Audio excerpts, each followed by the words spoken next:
आज काय का केलं तुम्ही हा गेटअप आज? तिला कबूल केली सुगंधी सारी फुलं द्वार ज्ञानात करून खुल.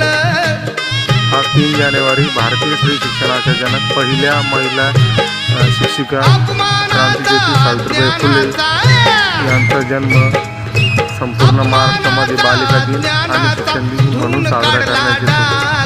त्यांचा जन्म 1831 मध्ये सातारा जिल्ह्यातील नायगाव येथे झाला.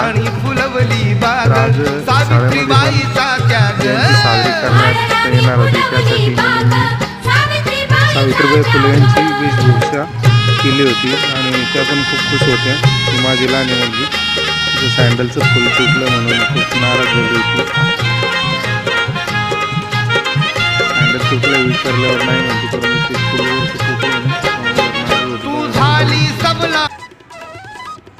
त्या काळात स्त्रियांना शिक्षण घेणे खूप अवघड होते, परंतु जे सावित्रीबाई फुले यांनी जे मोलाचे कार्य केले त्या कार्याला सलाम. आणि